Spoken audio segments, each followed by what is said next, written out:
Sentry versus Blue Marvel versus Gladiator versus Hyperion. These four heroes are the closest that you can get to Superman in Marvel Comics. Some of them really are just blatant Superman copycats. But in a four-way fight between all of them, well, who's going to be the last one standing? Who's really the most powerful out of the bunch? Let's find out. Adam Brashear was a brilliant scientist and Korean War veteran who was transformed into a living antimatter reactor in a lab accident, becoming Blue Marvel, one of Earth's greatest and most respected heroes. After fighting crime for years, his mask was torn off in a heated battle in 1962, revealing to the world that he was African American. The president soon afterwards awarded him the Medal of Freedom and asked him to retire, with racial tensions spurred to even greater heights by the knowledge of a black Superman. Grudgingly conceding, he continued on adventures to the four corners of the earth in secret for decades, before finally being drawn out of retirement to aid the Avengers against the return of his old friend turned enemy, Anti-Man. Now a superhero once again, he continues to defend the Earth from all sorts of threats. Blue Marvel is one of the strongest superheroes on Earth. He's capable of splitting the moon in half or carrying state-sized meteors. But it's really more just the fact that Blue Marvel can throw a punch with the best of them. He should be comparable to heroes like Thor, Hulk, and Sentry. Namor even said that getting hit by Blue Marvel is like getting punched by the Hulk or Thor. And Namor should definitely know a thing or two about that. He's been able to square up against King Hyperion and Sentry before, punching the Sentry all the way to the moon with just one hit, and actually putting King Hyperion down in their fight. So yeah, he can definitely throw a mean punch. Blue Marvel is also obviously insanely tough. I mean, you have to be, in order to survive some of the fights that he's been in. He's taken punches from Sentry and King Hyperion, blasts from his rival Anti-Man. He's straight up nuke-proof. There's basically nothing on Earth that can actually take him down. But really, one of the biggest things about Blue Marvel is that he isn't just a tank or a brick character. All of his powers come from antimatter. This can actually give him some pretty insane powers. He can absorb and manipulate all sorts of forms of energy, creating force fields, firing out energy blasts like it's nothing. He can manipulate matter by transforming his antimatter into matter. He can simply manipulate energy, and all of this is operating at a pretty significant scale. Like Blue Marvel was able to give Captain Marvel enough energy to cause her to go binary, and combined with the help of Spectrum and Captain Marvel, well, Blue Marvel was able to release an energy blast that got Galactus to take notice of them. Kal-Ark was a member of the Strontian race, an incredibly powerful group of aliens strengthened by their confidence.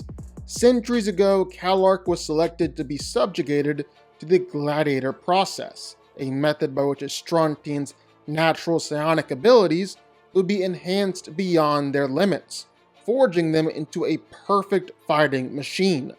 Since then, Kal-Ark has served the Shi'ar Empire for hundreds of years, whether as a soldier defending the Empire from invasions, or as a magister leading and inspiring the people. Gladiator's power levels are directly influenced by his confidence in himself. So the more confident he is, the stronger he is, and vice versa.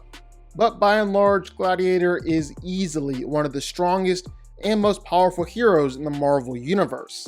He's said to be the Hulk's physical equal. That's maybe a bit of a stretch. At the same time, Gladiator does kind of back it up. He's been able to battle against the Hulk before. He's wrestled with Thor. He's beaten Black Bolt and Binary and Hyperion and Wonder Man, just a whole long list of characters who have found themselves on the receiving end of an absolute beating thanks to Gladiator. It's not even purely just in fights either. Gladiator has shown off enough force to pulverize a planet before, and has consistently been said to move worlds, tear apart black holes, and collapse stars with his bare hands. Now, in all honesty, Gladiator's durability is a little bit iffy and a little bit more inconsistent than you'd like it to be. But at his best, well, he is one of the toughest heroes in all of Marvel. Like, he's been able to take attacks from the likes of Thor, Hulk. He isn't phased by all-out attacks from the Fantastic Four and the X-Men and the Guardians of the Galaxy. Gladiator has even been able to fly through giant stars completely unscathed or contain an explosion that would have wiped out an entire solar system. Now, Gladiator isn't always this tough. Like I said earlier, his power level does depend on his confidence at the moment. But at his best, well, he really is nearly untouchable. And like any good Superman copycat, well, Gladiator definitely has his fair share of speed feats too. He's regularly proven that he's faster than the speed of light, traveling light years in just seconds, and Mr. Fantastic commented that Gladiator can move hundreds of times faster than light. He's got no problem blitzing opponents and actually regularly blitzes people in fights whenever he gets the opportunity. He even had an entire fight with Hyperion that lasted just a few nanoseconds. Gladiator's also got some pretty powerful heat vision. His heat vision is said to be hotter than stars. He's been able to injure the likes of Hulk and Thor and Iron Man. Gladiator's even gone blow for blow and matched up Heat Blast with Phoenix Force Cyclops. So all in all, Gladiator is definitely one of the more powerful heroes in all of Marvel Comics. Years ago, there was a superhero whose name was hailed above all others. Known simply as the Sentry, he inspired Angel to greater heights. He helped Spider-Man win a Pulitzer, was Reed Richards' best friend, and was the only man who could calm down the Hulk. One day, however, the world forgot about his existence, himself included. So who really was the Sentry? Well, Bob Reynolds was a man suffering from schizophrenia and used drugs to try and cope with his illness. At the same time, Bob happened to work for a professor who had been outsourced working on an amplified version of Captain America's super soldier serum. Drinking the serum intending to get high, Reynolds instead gained immense power, becoming the Sentry. However, for every action, there's an equal and opposite reaction. Bob's darker impulses soon took shape as a malevolent being known as the Void. And from there, an eternal conflict began, with Sentry striving to be the world's most powerful hero, all while stopping the Void from destroying everything. And though he would try again and again, Sentry can never completely vanquish his demons. Sentry is a hero unlike any other, in that he's immortal, has absolutely no defects, and there isn't anything else like him in all of existence. He's said to contain the power of 1,000,000 exploding suns, and has been described as a godlike being, one of the most powerful beings in the universe. But has almost moved past that now. Now Sentry believes that he is everything. He can go anywhere, do anything. He's bigger than God. He has the power of the universe itself. Sentry is arguably the strongest hero in the Marvel Universe, as him matching World War Hulk in a hand-to-hand fight is usually seen as a lower showing for Sentry, and Sentry holding back. And Hulk on an average day can shake worlds with his strength. World War Hulk is Hulk at his angriest, where just him walking was enough to shake the world. And Sentry was able to match him in a fight and was holding back. And it only gets crazier from there. The Void has broken basically every bone in Hulk's body before, and Sentry was also able to fight against Immortal Hulk, the same Hulk that could put down Thor with just one punch. Speaking of Thor, Sentry has knocked out Thor in 2 punches while shaking the planet to its core. He's fought against and could beat a team containing Gladiator, Captain Marvel, Beta Ray Bill, and more. And then fought against the Avengers with Thor, Captain Marvel, and She-Hulk, and easily beat all of them. Sentry has destroyed moons and shattered planets and torn holes in the fabric of space and reality, his strength has no known upper limit. Sentry is also insanely durable, like to the point where he'll openly take punches to the face from World War Hulk to just amp himself up for the fight ahead. And when he decides to stop holding back, most of Marvel's heavy hitters can do absolutely nothing to him. Nukes don't faze him at all. He can survive entering the sun, Thor and his lightning doesn't put him down. You would think that Sentry is almost the unbeatable man. Funny enough though, that's not true. In fact, he's been killed more than once. Null has ripped him in half, and Thor managed to kill him in Siege. Although when Donny Cates had Null kill Sentry, he later admitted that he knew basically nothing about merged Sentry at the time. So maybe we can throw that one out. And during Siege, you could argue that it wasn't as much Thor straight killing Sentry, but also Sentry fighting against the Void and basically committing suicide. Just suicide by Thor. Either way, I'm just trying to talk about Sentry's crazy healing factor. Like Thor splattered his head of Mjolnir, Sentry instantly regrew it. He's flown into the sun and automatically healed from everything. He's had his head blown off and again regrew it. He's even torn his own head in half just to basically show off.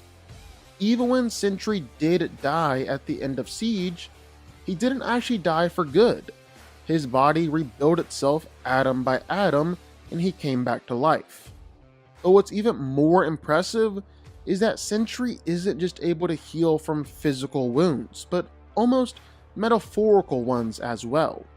Like Morgan Le Fay went back in time and killed Sentry, presumably before he ever even took the serum and transformed himself into Sentry, killing him and effectively wiping him from existence and removing him from the timeline. Sentry came back a few moments later. And then Molecule Man, the one guy who was able to match up against the Beyonder, who for the longest time was the most powerful being in all of Marvel, he took Sentry and disintegrated him on a molecular basis several times. And Sentry was able to come back each time, instantly regenerating himself on the molecular level and overcoming Molecule Man. And when it comes to Sentry, it's not just strength and durability and basic powers like that. Sentry has basically every single power in the book. He's got energy projection and eye blast, but also the ability to manipulate and absorb energy, create energy shields, or trap people in shields of energy. He can manipulate weather, manipulate darkness, and create tendrils of darkness that are enough to nearly kill the Avengers, completely dismantle the Hulk, and will also torture anyone it touches, giving them horrible images of their past and future. Sentry can devour souls.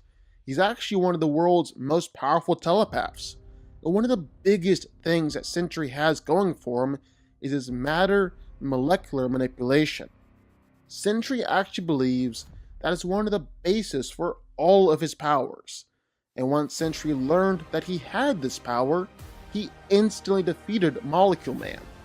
Molecule Man, the guy who again was the only match for the Beyonder and could have a multiversal fight.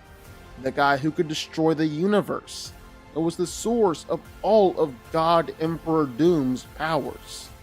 Sentry beat him by using molecular manipulation, and he had just discovered that he even had that power. So yeah, safe to say that Sentry is probably the most powerful superhero that Marvel has ever created. And that's saying something. Now, Hyperion is probably Marvel's truest Superman copycat, and honestly a pretty confusing character when it comes to canon, as there are several different versions of Hyperion floating around in comics. For this video, we're going to be sticking with the one who served on the Avengers, Hyperion from Earth 13034. The super being that would become known as Hyperion came to Earth as a baby, sent as the only survivor of the race of Eternals from a dying world. a human named Father raised him under the name of Marcus Milton, teaching him the morals of society. As an adult, he became the superhero known as Hyperion and protected the world along a team of superhumans known as the Squadron Supreme. One day, his universe and another started colliding. While he was trying to prevent the destruction of his reality, he was left in the void his destroyed universe once occupied, as the only survivor, floating in nothingness. But the group of scientists known as AIM from Earth 616 managed to pull him to their reality. He spent most of his time in captivity until he was freed by the Avengers, who offered him a place in their ranks. Hyperion is incredibly strong, one of the most powerful heroes that we've ever seen. He's proven himself to be a relative equal to the likes of Thor and Hulk, and even managed to punch the Hulk so hard that Hulk turned back into Bruce Banner. That was just with one punch. Now, it's a little bit debatable on if that is exactly what happened, but wow, if it is, well, Hyperion is incredibly strong. And that's not the only crazy thing that he's done. He's been able to battle against Blue Marvel. He's fought against the Beyonders alongside Thor. Hyperion even managed to stop an Earth-sized planet that was shot out at him like a bullet. Hyperion brought it to a dead stop, all by himself. And that's not his only crazy planetary feat. All by himself, Hyperion managed to hold apart two Earths from colliding with each other for an extended period of time. And you can honestly scale that feat up to saying that Hyperion was actually holding apart two whole universes, not just two Earths. Hyperion's also very tough, taking multiple blows from a mind-controlled Hulk, shrugging it off just fine. He survived blasts from Thanos. He's laughed off attacks from Thor and Captain Marvel. Hyperion is a very hard man to put down. You can even say that he survived the destruction of two whole Earths and came out the other side unscathed. And again, well, you can scale that feat up and actually say that Hyperion survived the destruction of two whole different universes. He's insanely fast, regularly able to outrace other characters, and consistently speed blitz whenever he needs to. And just like Superman, well, Hyperion has got heat vision, and he's used that heat vision to hurt and injure the Hulk, proceeded to one-shot Iron Man, Namor, and even a version of Thor himself. So who wins? Well, let's break it down. Now, we're looking at really a few things here among all these heroes. Which one's stronger, which one's tougher, which one's faster, and who's got the most additional powers and abilities. Starting out, we'll take a look at those muscles and see which one is the strongest. And honestly, well, I think Blue Marvel comes in last in this category. Sure, he's stupid strong. He's actually got some good showings in being able to contend with both Sentry and Hyperion on this list. But at the same time, well, Blue Marvel doesn't have near the top end feats that these other three do. That's going to ultimately hold him back. Next up, well, I think you can say Gladiator and Hyperion are dang near tied. You can maybe give Gladiator the slight edge because he's actually beaten Hyperion before in a fight, but that Hyperion wasn't this Hyperion, and this Hyperion has honestly shown off better feats. But end of the day, well, both have been able to pull off planetary level feats all by themselves, and both have also matched up against Marvel's two heavy hitters in Thor and Hulk, and proven that they can more than hold their own. You can split hairs and say which one is stronger than the other. Truth is, they're basically equals. So that leaves Sentry standing alone up at the top, and Sentry is pulling off the same planetary level feats. He's even managed to rip open a hole in the fabric of the universe with his bare hands. But the kicker is, well, Sentry has managed to match up against Thor and Hulk better than anyone else here. Sentry was actually the only hero on Earth who could stand toe-to-toe with World War Hulk. So obviously, point goes to him there. And he straight up beat Thor before in some of their fights. It's hard not to say that he's the strongest and most powerful out of the group. And honestly, I think you can scale it the same way here with durability, meaning Blue Marvel is coming in last again. And not that Blue Marvel doesn't have a lot of impressive durability feats, but it's just the same as strength. He doesn't have the true top tier high end feats that the others do. That's really my problem with Blue Marvel. You can say he's one of Marvel's heavy hitters, but he's really only a heavy hitter in name alone. Basically, the execution doesn't match the intent here, as he just doesn't have the feats to back any of this up. Next up, probably Gladiator, because he's got plenty of the high-end feats, and also has a lot of low-end feats as well. He's been able to take attacks from the Hulk, has been injured by Thor. Havoc said that the X-Men couldn't even put a scratch on him. Gambit, of all people, was able to seriously hurt him. It comes with the territory. Every character has their high and low showings, but I think it ultimately holds Gladiator back here just a bit. Second place, but by just a slight margin, well, it's Hyperion, simply because Hyperion managed to survive an incursion, and that is absolutely insane. Because we've talked about it before, but this can be scaled up to 2 universes destroying around him, and Hyperion was just there and survived it all, drifting around in the ether. That's a crazy durability feat. But number one, well, again, it's Sentry, because he just has as many crazy durability feats as everyone else here. The difference is that Sentry just has an absolutely insane healing factor. Like, insane. Like openly injuring himself just to show off and instantly heal from it. Recover immediately from bloodlusted attacks from Thor that were meant to kill him. Even being destroyed by Molecule Man on the molecular level, or being removed from